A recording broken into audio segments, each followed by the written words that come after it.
waiting all morning for this. I'm excited too. I've been waiting all night for this, Jonathan.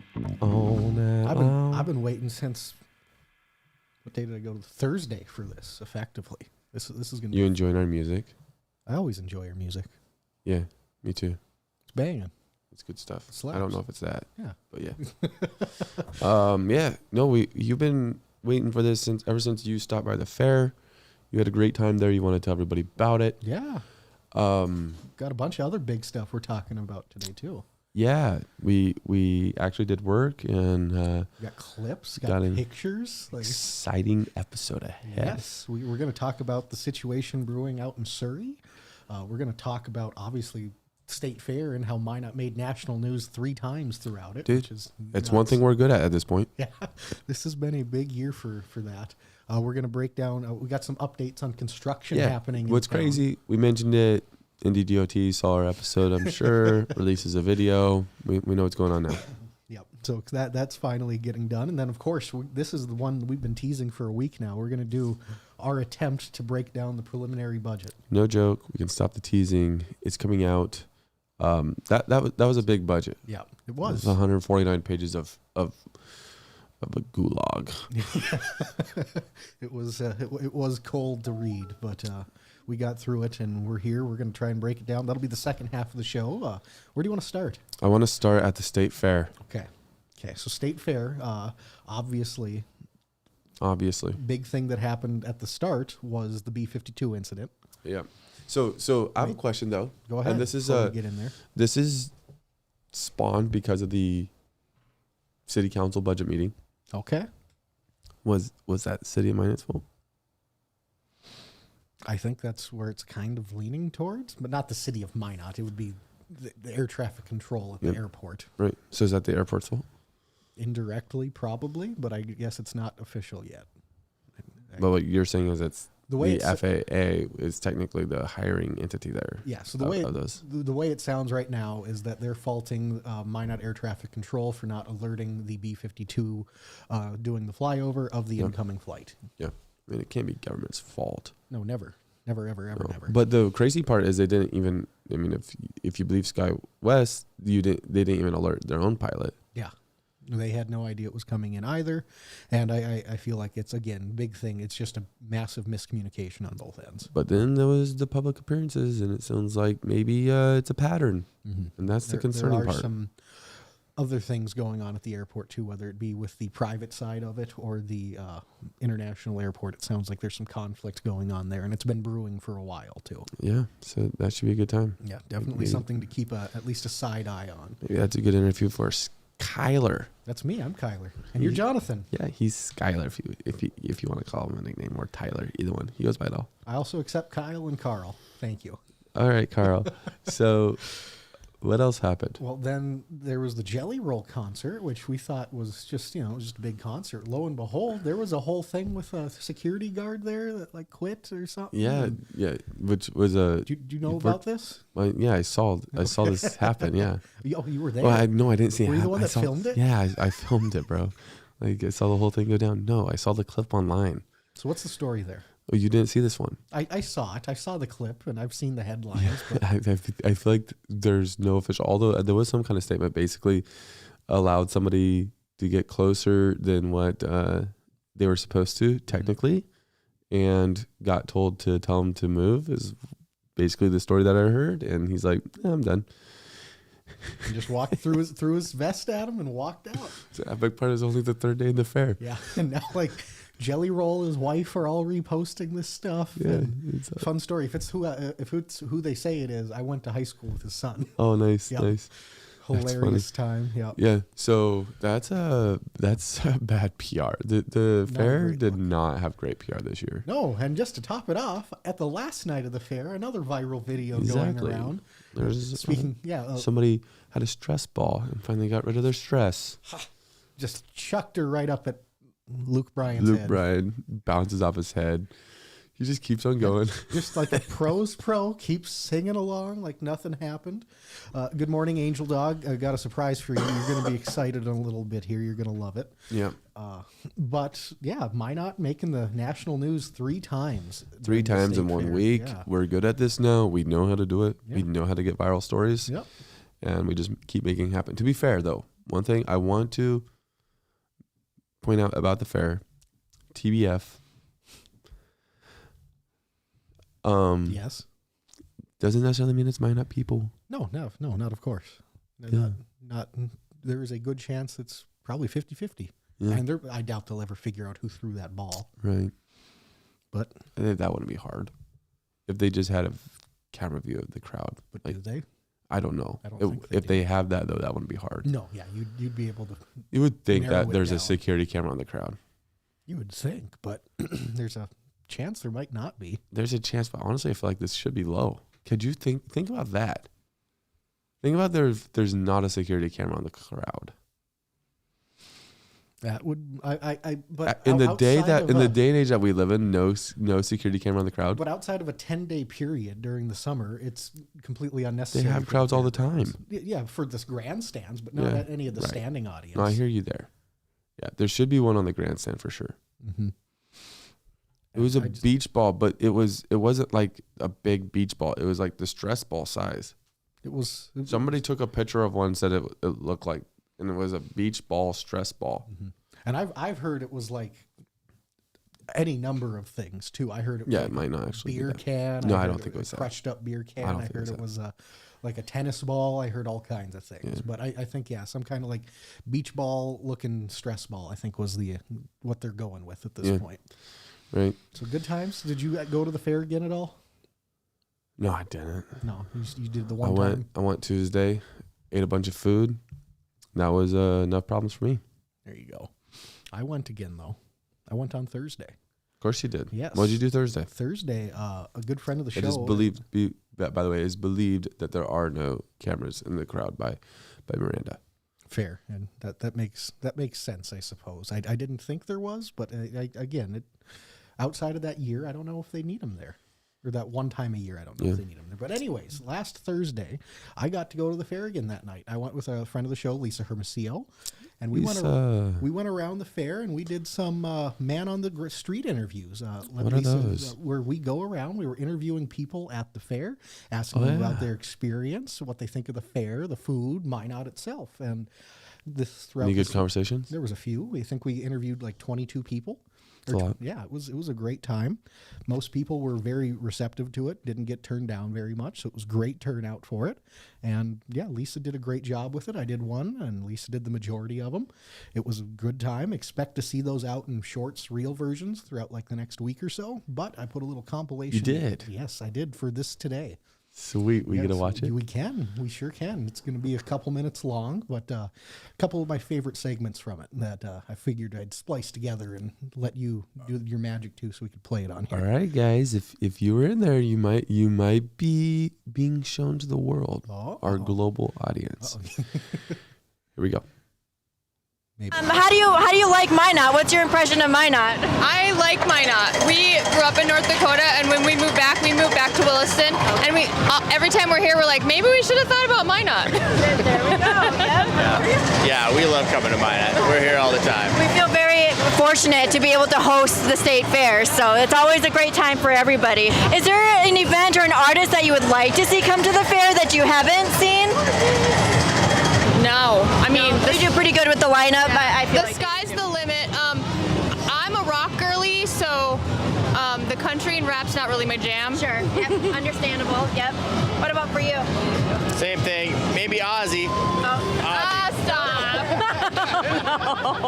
Oh no. So we're obviously here at the fair, and what is your favorite thing to do when you come here? I would say go look around like at everything that people bring here or the rides. Yeah. Some concerts too. Favorite ride so far? The Sky. The Sky. The Sky trip. Yeah. Okay. Yeah, that's a great ride. All right. Probably screw around with friends. I mean, find them around, pick them up, say, hey, what you doing? So they're doing nothing. Oh well, they're coming with you. Yeah, it's a good place to spend time and meet a bunch of different people from all over. So coming here every year, what is the one thing you look forward to most? Definitely, probably just the campers. I like the campers a lot. That's underrated. Probably him singing. Oh yeah. Oh, you sing? Yeah. Where do you sing at? You do karaoke? Yeah, the karaoke place over there. What's your go-to? Anything by Keith Whitley.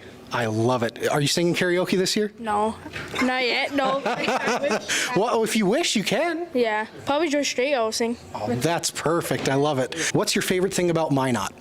Ooh, that's a difficult one, man. Probably just being here, because where we live, there's literally nothing. Like there's no stores, like, kind of outlet stores that they have here.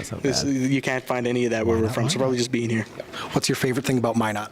Applebee's. Eating good in the... What do you find that you spend the most money on? What's your favorite food? Those two questions. Food. Well, I keep going back to the pineapple whip for sure. What is that? Okay, so if you go over by it's like a ice cream gel or whatever. It is awesome, but it's over by the Lutheran church over there. I sponsor I go eat over there. Yeah. Because I then can contribute to them. Absolutely. And then the pineapple whip. So good. And now they got a cherry on. That's where I'm headed after here. So I twist it. Perfect. Well, it sounds like that's something Kyler and I are going to have to go check out and try. Yeah. What do you find yourself spending the most money on? Food. What's your go-to for food? Hamburgers and mac and cheese and what's it? Pies. Oh. Pie. All homemade pie. Oh, Kyler, that's where we're going next after this. They'll say like 10 kinds. I said, what do you have? And they name all these kinds of pies they've got. Yeah. Oh, all right. What is your favorite thing about Minot? Well, I love the whole state. I think North Dakota is the best state, and of course, we love Minot. Minot they're so friendly. Yeah. Yep. We're in a condo, and we're like brothers and sisters in that condo. We've lived here 13 years. Oh, wow. So We really do have a good, close-knit community here. So that was the first time that we've ever done this. Yeah, that was And- try number one. So if there's things you don't love about it, I'm sorry. We'll continue to improve on it. Yep. But overall, I think it was fantastic. The audio work, dude. No, I yeah, didn't that's screw hilarious. it up. You always messing up people's audio. We told that story last week. So a lot of fun. I think we're going to be going to do some more events around town. Yeah. And doing this more often. Yeah. So No guarantees. Speaking of events, no guarantees we do that at these events, but there are a couple coming up this week. I know. there are. I know there's a big constitutional rally at Oak Park, I think tomorrow night. And then on Thursday, former congressional candidate Trygve Hammer is hosting a People's Town Hall here in town at 7 at the Carnegie Theater as well. So a couple big events coming up. And those will be good. into the future, if you do like that man on the street kind of style stuff, definitely let us know. We're going to try to incorporate it a little bit more. Keep it rocking. No, that was a lot of fun. It sounds like a lot of people enjoyed the fair, though. Yeah, I think it was a overall great experience. Everybody always loves the food at the fair. That's one of the biggest responses we got was favorite thing and most expensive thing that they spend the most money on was collectively food. And it's one of the biggest draws. And I very much loved the last thing that couple said at the end. I think they encapsulated Minot great there. Megan, we got Kyler's face a little closer to the mic. Sorry. We also got his mic a little louder. Hopefully things are rocking a little bit better over there. Hopefully I'm not shouting in your ear now. Big news. Next Tuesday, we're going to be going live because there's a mayoral election going to be happening. We're going to be going live that night. That night, there's a couple of videos that we promised that are finally going to get shown. Yeah. What are those videos, man? Well, there's going to be a video of me getting a whipped cream pie in my face and a video of you getting ice water dumped on your head. Wow. And we're going to make sure we display and debut those videos next Tuesday evening when we go live to cover the live results from the mayoral election. Yes. Which, again, 1 week away, a week from today, you're going to be out voting. We're also working on getting with the Ward County Auditor to see how they anticipate that playing out. Not as far as who's going to win, obviously, but as far as how those results will be released. It feels like what happens You get so used to the national ones where, you're like, oh yeah, look, they just got 15 more votes over there in Arizona. And oh, look at 20 votes just came in Michigan. And you're tracking. In North Dakota, it's like, oh, nothing's out. Nothing. Oh, there we go. There's the results. 95%. Yep. So that's probably what it's going to be like again.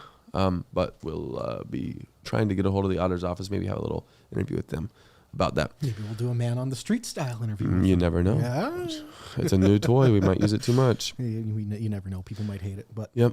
There's an update you wanted to give about some Minot construction, bro. Yeah, finally. We got a great update last week from the NDDOT. They ended up posting a video where they explained that intersection of the bypass on 83, what was going on, how there was a sinkhole that developed there. It's been closed off, and it was actually part of a program that had already been budgeted and approved for coming into the back in April. So because of that, they've already had construction equipment being built for it, culverts, different kinds of piping and things. And according to the post, it should be expected to be completed sometime this September. Nice. So hopefully before winter we have that. Are they going to actually fix that road? That road is such a dangerous road right there. You know that? Yeah, it's a very interesting intersection without a doubt. No, the actual off-ramp is dangerous in the winter. Yeah, no, that's a good point. I know somebody that actually was able to get their car inside that culvert down underneath. Was it a year or two ago where we had a really bad ice storm and like 3 or 4 cars went like in that ditch there? Right. Yeah.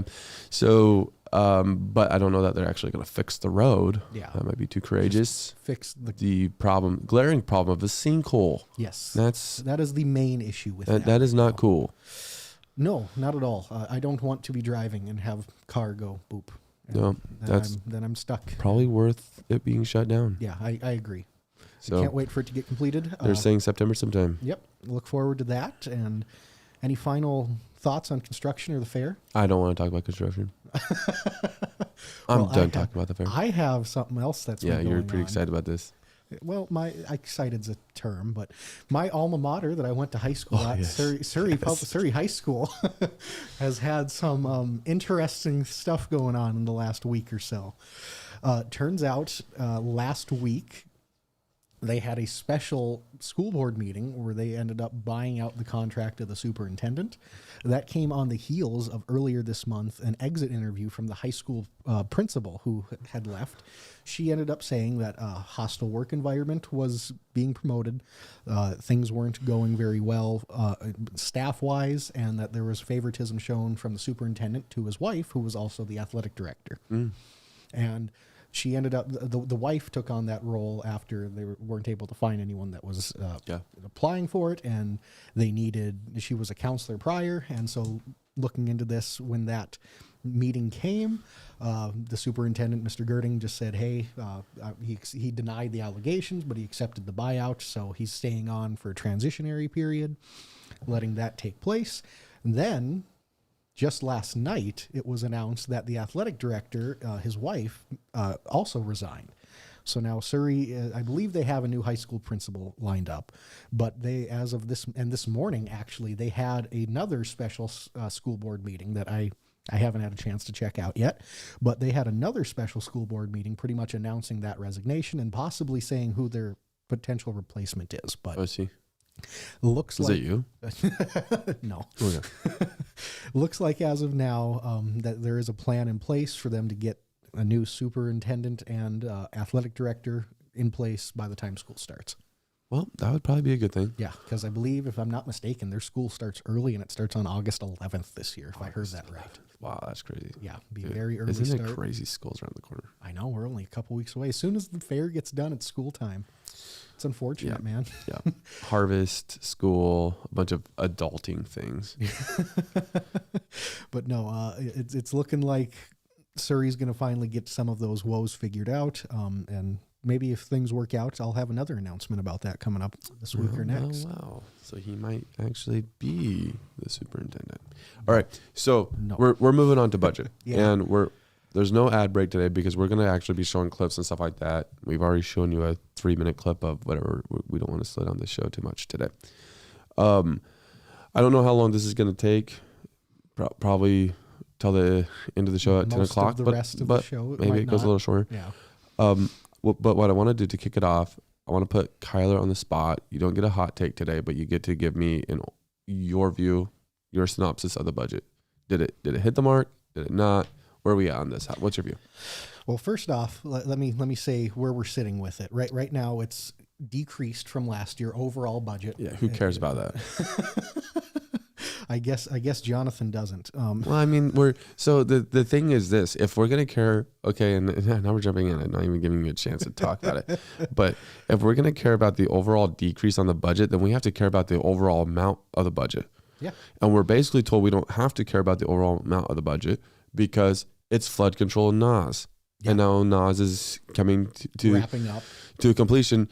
But so we're not supposed to care about the $200 million budget that the city of Minot has because it's flood control, right? And there's these grants and there's this help for those monies. So it's like, okay, that's fine. Then I don't care if it decreases by $5-6 million because it probably was something to do with that. And it was. Wow. Would you look at that? Wow. Yeah. So that what technically $14.5 million decrease in total budget. A lot of that was knocked off from flood control and NAS spending that was all, state or federally funded anyways and given as a pass through. So we're sitting now at a $211 million budget. But the biggest thing, the most notable thing that drew the most conversation last week is that with the preliminary budget, we're seeing an increase in mills, and it's above that 3% increase that the state has now put into place on municipalities. And it's interesting how they got there. So last year we were sitting at 97 mills, and this year it's projected to go up to 115.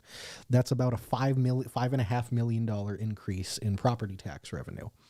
And from the best I can tell, why is that? Well, one, we have an increase of $1 million in road spending, but that's not the big deal. The biggest reason I can get from this is that we're not using as much of the reserves to buy down the general or the property taxes that we did this last year. So that's your view of the budget? Like that was a synopsis of it. I want to hear your view on the budget. I feel it is still a little higher than it needs to be. However, when I've looked at it and I've tried my best to skim through the 150 pages that we have of it, it feels hard to find something to cut out at this point. I mean, unless you start cutting into actual jobs, which I don't think anyone wants to do, anyone that's actively working. One of the big things is taking away the jobs from the unused, like the unhired positions that are available, whether it be police officers or fire departments, something like that. And the fire department actually did a lot of work to circumvent some of the costs that they had. They cut some things that they were requesting so they could keep those 9 additional positions to hire in their budget for this year. Do you think that, all right, so originally fire department was like, fine, we'll just get rid of 9 positions. Yeah, we just won't hire them. Yeah. And they're like, no. You can't do that. And so then those 9 positions don't go away, and they figure out other things. And so then there's still cuts that had to be made, and they made them. Listening to there's interviews that the city of Minot is doing with some of their department heads and putting them out on YouTube. And one of them was with Public Works, and it was about the fall cleanup. And there was frustration. You could feel the frustration, or maybe frustration is not the right word, but animosity towards these cleanups about how intensive they are and how they tried to get them to go away and they couldn't get them to go away from a department that's already understaffed too. Yeah. And it's, I feel like it's been said from the dais that, typically or overall city staff is doing great, but I don't know. It feels like there's a little bit of frustration with these budget cuts right now. Yeah, I think you make a good point, and I think that was maybe even one more thing. While you develop that thought, don't forget it. Michael Fry, new chief of police, he had some thoughts, and his thoughts were that this whole sergeant position that the plan was to cut. Or wasn't it a lieutenant? You're right. Turn a lieutenant into and just have a sergeant replace it effectively. Something like that. Yeah. Not such a fan of that going away now. Not such a fan. After a week and change in place, looked at some things and talked to staff in place, and sounds like that's not the route he wants to go, at least at this point. That's what it was hinted at. Yeah. So we'll see what happens. Yeah, see how that transpires. But my point of it is not to pick on these department leaders. I'm just saying, like, we're starting to get to the point where tension's starting to brew. Yeah, and it's probably a healthy thing. That was going to be my point. It starts, and I was going to say I might be overstepping with this assumption, but it felt like tonally in a lot of those interviews where people came up, and in a couple of the department ones that I've seen, it felt like no one's expressing it one-to-one, but there's some underlying tones of disappointment and malcontent at that point. Maybe it just feels like this is starting to come to a head, to the point where it's hard to find everything that they need, right, and also get a couple of those wants in there as well. Yep, absolutely. And if you're a department leader and you're trying to cut, like, the easiest place to, if you need to cut out $200,000 out of your budget, the easiest place to look at is a staffing position, because that's going to cut it out the fastest. That's also going to make one of the greatest impacts. It's a difficult thing. Training is something that's getting picked on as being cut, and that's one of those dangerous things where you need to have the right balance. We don't need to be overspending on training, but we definitely don't need to be underspending on it. It's still something that is required at a point, and it's you can only have your staff be as efficient as possible with the knowledge that they have for so long, until something new is going to come up that they have to be taught how to do. So I'll give my quick synopsis of it. I think that, so the budget base, the property tax portion of the budget, the part of the budget that we feel the worst is increasing by $5.5 million up to 29.5, I think, over 24. One of the reasons we feel that, though, is because I believe there was a buy down last year of $3.6 million. So if you subtract the buy down, it increased by $2 million. I think that's a bummer. I think that's something where, we tried to look through it. It's difficult to find all the items. I'm sorry, I'm gonna have to cough. No, you're good. But like you said, it is hard to actually sit down and itemize everything and look at everything line by line, which they have available, and they did a fantastic job with that. All available at the city website. You can download the PDF, look through every line by line item you want, and it's hard to find the increased spots, though. Yeah. So it's kind of a bummer, because for a lot of them you'll see an increase, but right below on something next to it you'll see a decrease with near that same amount, and so it's difficult to actually go and pick through those big increases. Which one? Gotta get the Jedi himself, David Lakefield. The man, the myth, the legend. But one place that did have a very noticeable increase, but I believe a lot of it's going to come from federal funding, is the airport.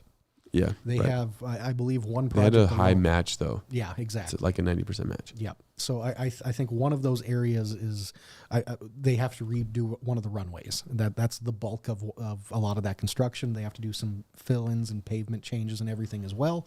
But I know for what I was looking through, that was one of the most notable department increases amongst them all. So obviously, the one thing that the city is really playing around with this year is the fact that actually, before we jump there, I want to just show this real fast. This is a budget schedule. Yeah. You can check it out there. Those are the important dates. If you have opinions on the budget, make sure you show up to these meetings and you give them.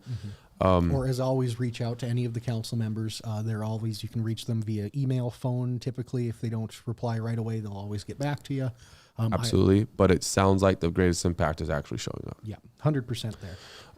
So that's a good graphic to grab a screenshot of or whatever. And next big thing to look at on there is the next meeting here in August. It's the one where the city council president, Mark Janser, is going to present his budget at that point. August 18th. No, is that for sure? Like, who's presenting that? I don't know. That's why I was just thinking. Right now, I just had that internal thought there. I thought about that when it came up. I don't know who's presenting it. It could be... It'll depend on what happens next week. Yeah. Yeah. So it could be Lisa Olson or Mark Janser, assumedly. I believe so. I'm sure there'll be clarification on that. Yeah. All right. So, city manager. Yeah. Regardless, we can expect a council budget to come at the next meeting. Yes. Exiting city manager, Harold Stewart, gave kind of an overview of some of the difficulties of this 3% cap and some things in one of his comments. We have a clip. We'll play that now. I want to do a brief synopsis here. Again, this budget does recommend the full 3% capture and increase of property taxes as allowed by the state legislature. That represents about $790,000 in revenue. So if council chooses that that's not palatable and you don't want to do that, that means we have to find another $790,000 in cuts to make that work. I'll talk about a couple of alternatives here in a minute, but again, I want to make the statement that the status quo doesn't stay flat. The status quo continues to get more and more expensive every year, and that 3% increase in property tax isn't going to cover that. Again, staff has done a good job of controlling health insurance costs and wage increases this year. We've had to make some hard decisions of recommending some position cuts. And we're either going to have to continue doing that. In essence, my prediction is that this organization will begin to cannibalize itself. In order to offer pay raises to your employees, you're going to have to cut other positions to make that financial room available to give those increases or absorb those cost increases. Because the 3% property tax revenue, even if you politically take that every year, which may or may not happen, will not cover those costs. In addition to staff costs, we also have costs that are increasing with software and equipment. It seems like every time we renew a software contract, it goes up. It becomes more expensive year after year. I remember when computers became a thing, and I'm dating myself a little bit, from the days of the Commodore 64, this was going to reduce personnel costs, and it was going to be cheaper and more efficient. And I would argue we're spending almost probably as much in software as we are in some of our staff these days. And we kind of get locked into that.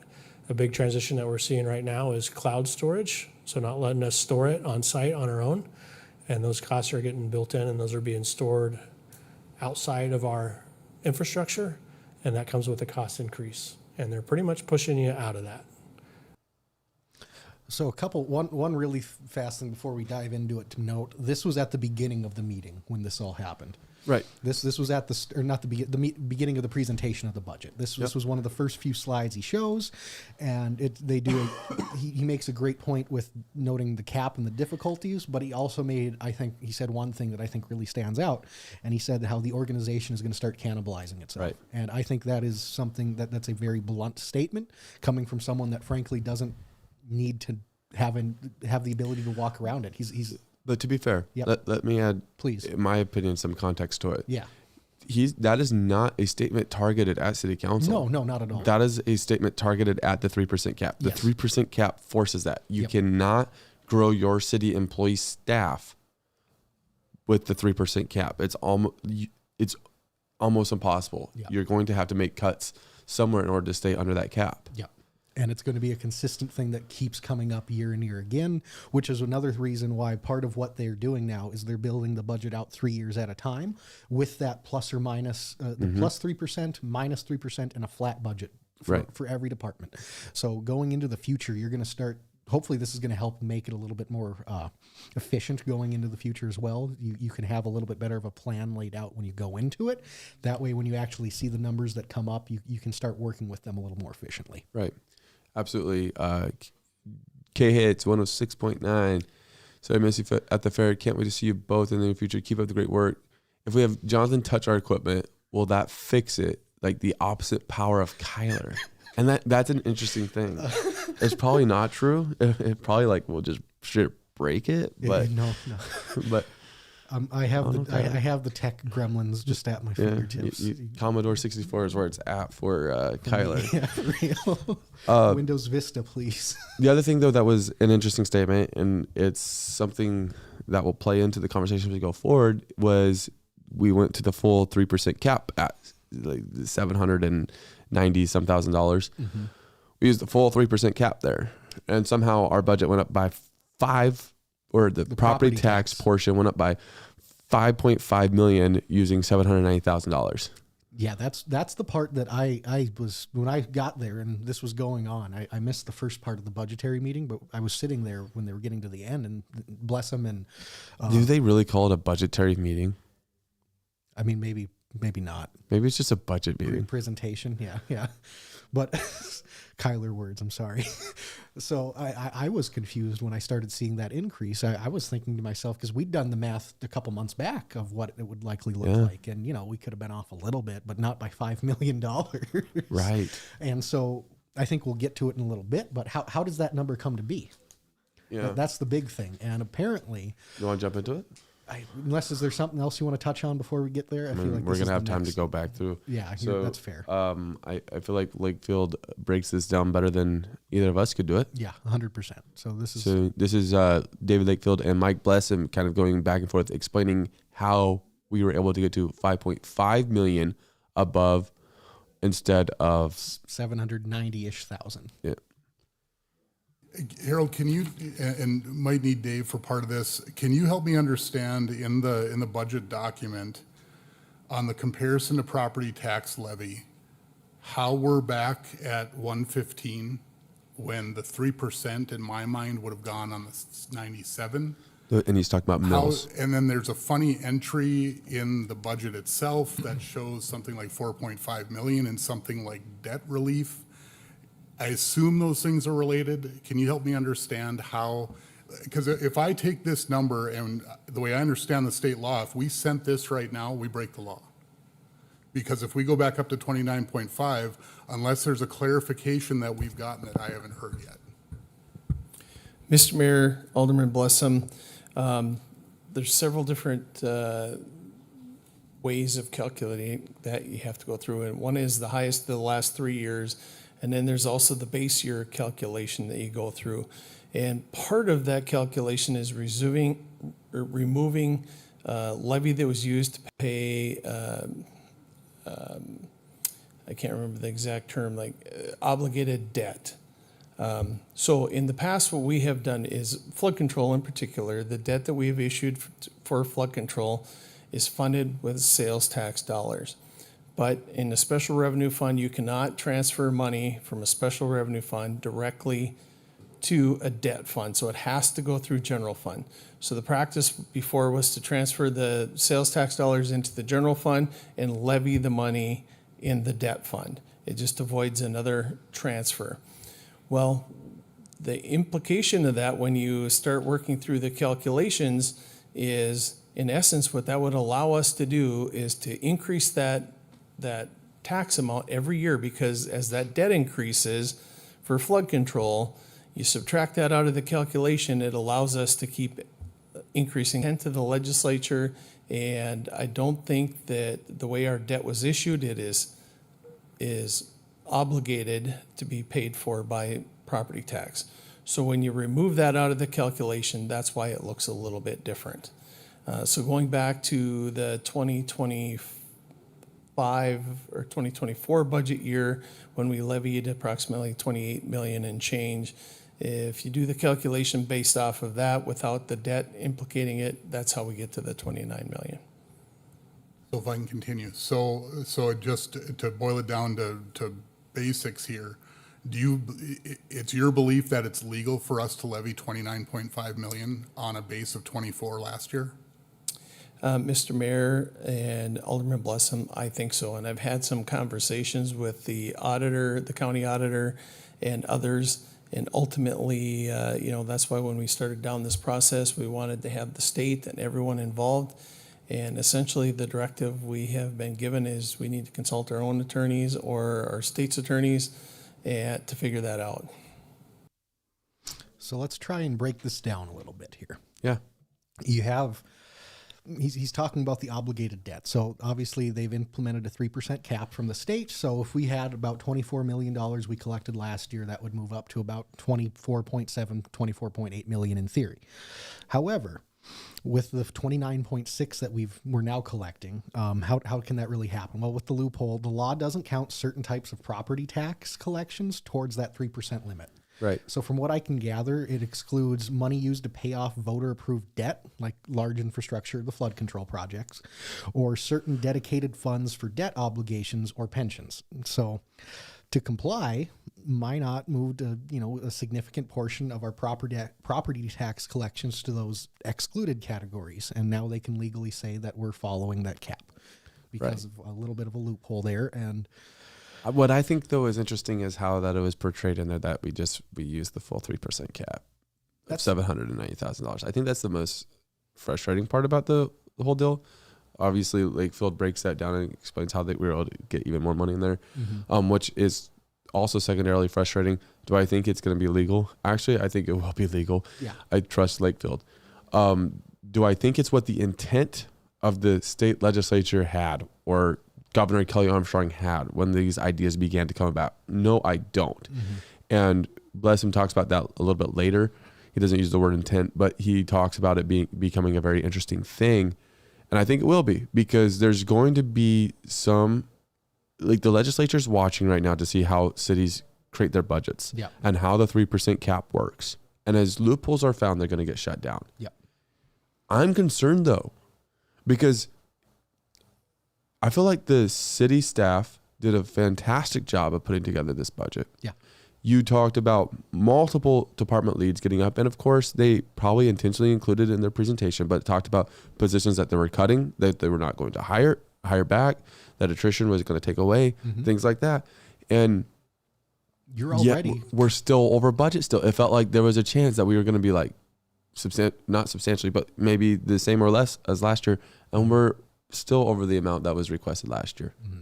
And that's the biggest thing, I think, is how are you going to be able to balance this whole situation going forward? We're at a point now where do you want to legitimately start cutting jobs from people that are actively employed in them? Or do you want to start taking away like millions of dollars from potential road construction, which is one of the biggest issues in Minot, according to the last survey that was done a year and a half ago at this point. Another thing that could happen though is it begins to take away training in software. And it's an interesting thing. Harold made a great point. So much of that is stored in cloud storage now instead of files on site. It's not just as stored in cloud storage. What happened is this. It's like this, in my view of technology, this is what happened. And you see it with a great example of it is Microsoft Office. So Microsoft Office comes around and it's this great tool. And it starts out where you can go buy Microsoft Office. Great. Cool, I have this word processor and I have this email deal and it's fantastic. It works great. It's better than any of the free stuff out there. It's quality, right? And so, Microsoft needs to make money though, so they go roll out a new version. And you're like, I don't use it that much. I'm just going to keep my old version. Okay, and so then you do that for 10 years and Microsoft lost out on money for 10 years from you because you didn't buy the new version that they worked so hard to put out. But then they're like, we got to fix this problem. We need money more often from these people. So they stopped doing it that way and they went to a subscription model where every year you have to pay to keep using it. And they said, we'll give you monthly updates. It's going to be way better. We'll give you everything and anything. Yeah, but you have to pay annually now or monthly, however you want to do it. But the point is that there's this recurring revenue that's generated. And that's what's happening to this software is there's these big time softwares that really help speed up the flows and different things in the city as it would for any organization. But now there's these recurring payments and sure, it's saving an employee. And it's in my opinion, it's a really great point that the city manager makes is that we're saving employees because of these deals, but everybody is tacking on their way to continue to make money. So it's cloud storage, but it's not about we need all this tons of cloud storage because there's all this information at the city. It's any software that is created is trying to figure out their way to go and create recurring revenue. And it's killing an organization like this and others throughout probably America. So. And we're seeing it firsthand right now how that is actually affecting things. With our budget cap that's now in place, that's just a continued cost. That's something that we can't really negotiate out of at this stage. I mean, it's either that or you have to go find a whole new software to do something that you've been doing for possibly years at this point. Which is going to cost more money. Or you cut it out and you go back to a less efficient way that might be cost effective, but it's probably going to put way more strain on staff. Where they have to individually go through and actually use whatever it might be, filing equipment, something like that, and it just makes a mess at that stage. Whatever it might be. It's going to decrease efficiencies for sure. I mean, you go and take a flock system, which I understand there's a lot of outrage about that, and it sounds like probably won't pass, but the point of that, I think if I remember right, didn't Plessis even say at this meeting that they weren't even going to request it anymore? Put it in the budget, But the deal with it is the efficiency side of the police department saying we're doing this so that way we can conserve man hours and get them in other places that they need. Yeah. That's a part of the point of it, but it is a substantial line item in a budget as well. Yeah. So it's a catch-22 in that it is, that aspect. but there's a lot more softwares like that across the board. Yeah, through most organizations, through every department. Yeah. So very interesting things there. I do want to play the clip of bless him. It's right after that interaction that he has with Lakefield, and we'll let him speak for himself. So I'm gonna make a bit of a comment that I just said I wasn't going to do. I'm virtually positive we're doing exactly what they didn't want us to do then. I mean, if you watch the discussions, you watch the debate at the legislature, to me it was very clear what their intent was. Now, I understand that we were hamstrung by a motion I brought, and I get that. Okay, I really do. At the same time, if this is the loophole they left, it's going to be an ugly, ugly process going forward. If that's true and that's how they're going to go about it, and other cities are going to go about it the same way, it's going to be interesting to say the least. So I guess I don't know where that leaves us. I guess, Harold, I watch a presentation where I just wanted to stand up and applaud. You know, I'm getting texts during the presentation saying they've never seen a presentation of a city budget or any budget of a public entity that literally said we did everything we could to provide value for the public, and that's what we saw tonight. But when we get back to this number, we're still going up, and I can only think it's under the guise of, well, look, they're going to buy us down a whole bunch. Everybody's still going to get money back in their pocket, so we might as well go up. I don't understand it. To me, the 790 should have gone on the 24.06, and we should be looking at something right around $25 million tonight. Instead, we've got over $29.5 million in our levy. I don't understand how we think we're meeting state law. Yeah. Makes a great point with the presentation style of it all. Yeah. First off. Yeah. I mentioned earlier, but concur. City staff did great. Yeah. I want to talk about that more in a minute because it's different than the process that was last year. Yeah. So want to go back to that in a minute.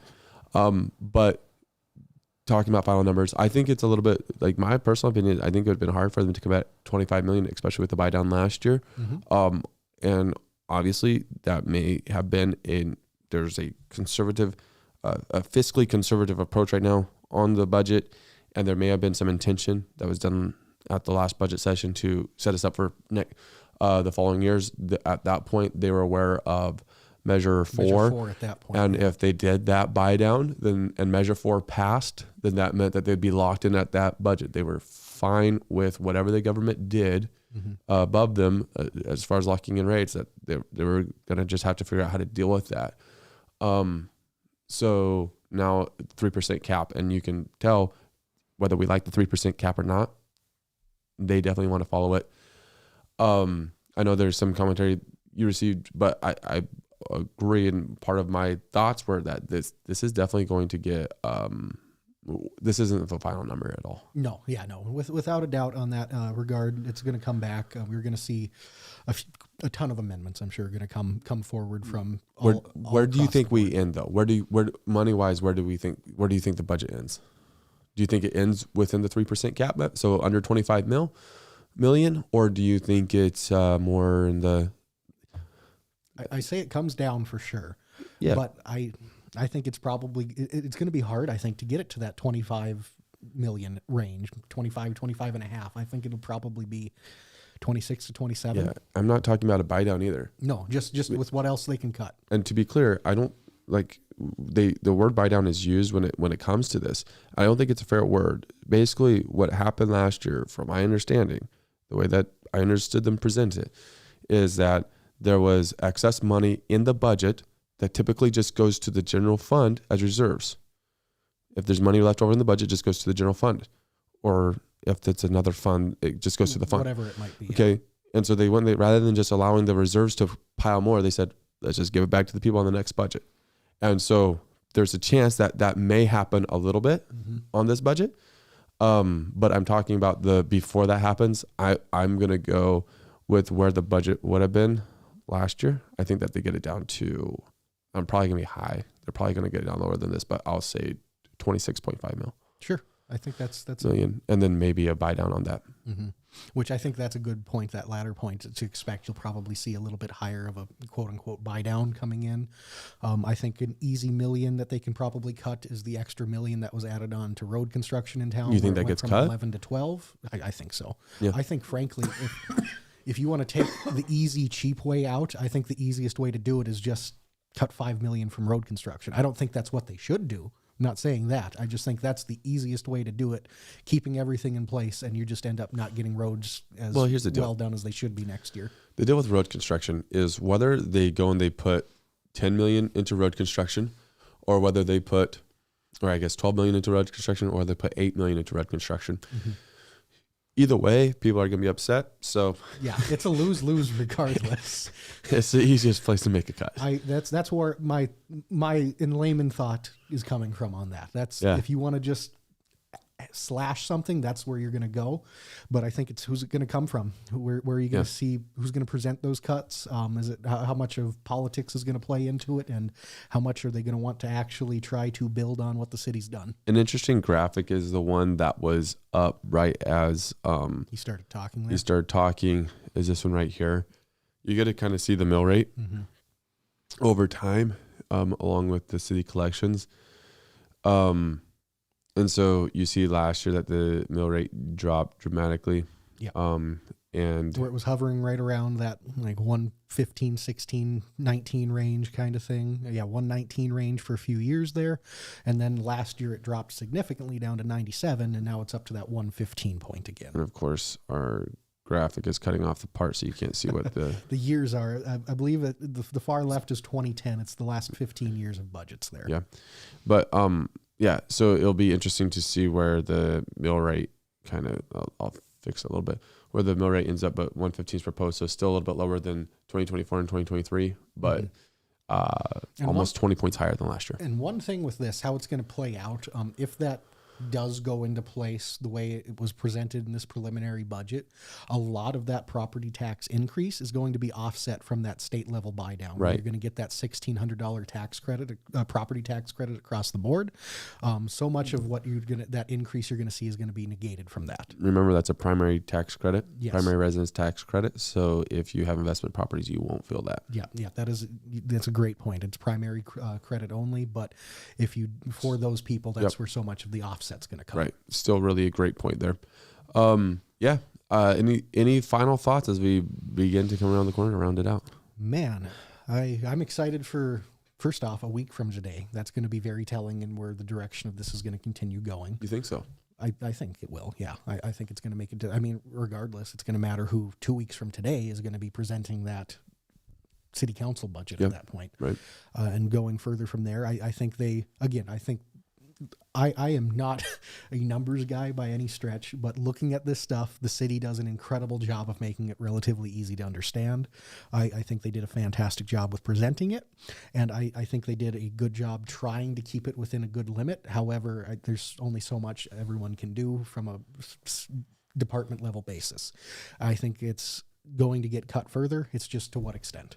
Right. Yeah. No, How about you? Final I takes. agree. I think obviously the election is vital, so that way we can get a full council before, and I forget, I'll throw this on the screen, before that September 15th meeting, I believe. Yeah. Very good. But I believe it's before the September 15th meeting, we really want a full council as amendments and stuff like that start flying. I believe if I heard right, they're going to swear in the mayor the first meeting of September. I believe that was what I heard. So going off of that and then into that September 15th meeting, that's when you're going to start seeing. But they will have 15 days after the election? Or so does that start the time around the swearing in date? We don't know. Not positive on that. Not positive. I believe that's what I heard. It was a couple months ago now, and there's been a lot going on. But and on that September 15th meeting is the first reading and public hearing on budget ordinance, and then the October meeting is October 6th is final adoption. So both of those meetings, there'll be potential for amendments at that September 1. And then if not, the October 6th one, there'll be a long one. Yeah, and there's always a possibility between now and then you could see another special council meeting thrown in here for more budget reasons. I believe they did that last year at one stage. That's what I was going to say. The process was different last year, and I honestly like the process last year better. What they did is they had an initial reading of the budget. They went through it, and that's the budget, move on. And there was some department leaders that were involved in it. Then there was a special city council meeting following where they had each department leader there, and it was more intensive.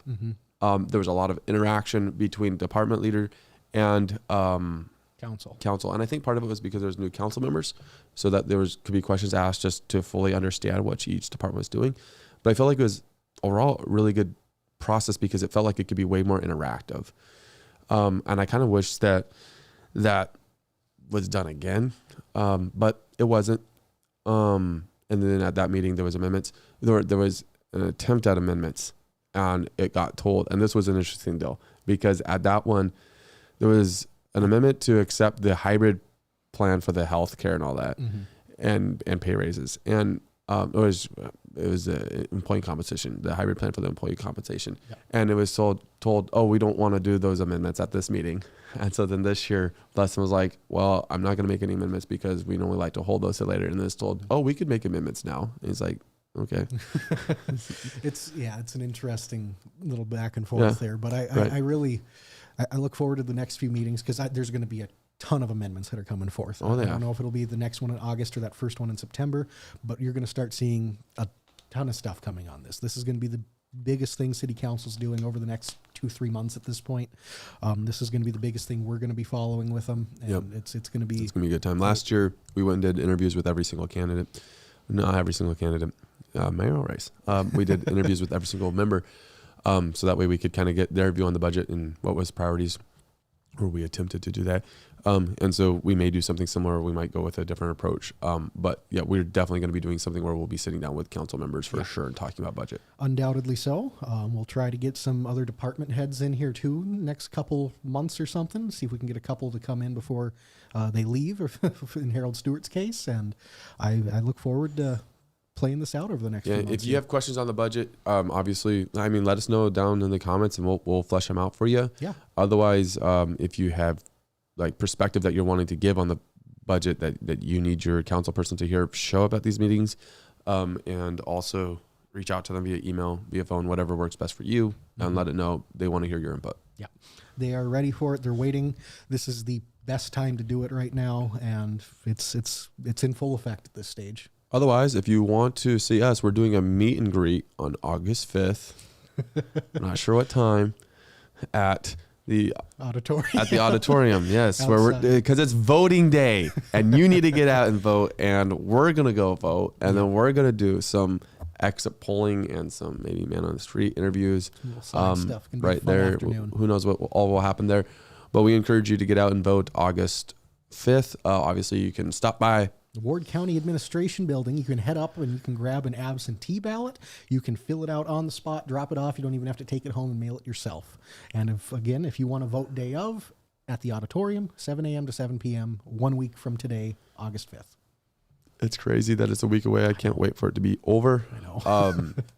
Exciting stuff. Then we'll be live this Thursday. We'll be back. We have a fun interview coming up for Thursday, and then next Tuesday we'll have a regular 9 a.m. Where we'll go for a little bit, talk about what to expect that day, and then that night is when we'll have the real exciting show. Well, let's be honest. We have a fun interview, but we're trying out something different right now. Mm-hmm. And what we're trying is, so sometimes we're able to get people on the show and talk live in person, and we love those. Mm-hmm. They're fantastic, but that person has to endure a little bit because we don't just only talk about their subject. We talk about a lot of different things along the way. Yeah. So one thing that we're trying out is getting those interviews, those long form interviews, not live, and then playing clips of them throughout, or a longer clip. Or if that's it's a shorter total interview, we put the whole thing in. Right. Yeah. Whatever it might be. Yeah. So let us know. As we do it, let us know if you like that or if you only like the live. We're still here. It's not something where we're just playing it. It's a recorded deal. Yeah. If you comment, we're still responding, all that stuff. And we may have commentary over the top. But that's just something that we're trying out. So we'd love to hear your perspective on it, but really do appreciate you watching this episode. Yeah, thank you everyone for checking it out and hanging out with us today. Very much appreciated. Be sure to like and subscribe. That helps us out a ton. We are trying to get to 1,000 subscribers ASAP. We're almost there. We're almost there. Almost there. Be part of the movement here in Minot. Really would appreciate the support. Thank you all for watching today. Hope you had a great fair. Hope you have a great rest of your day. No, for real. For real this time? Have a great rest of your day. My clicker's not working.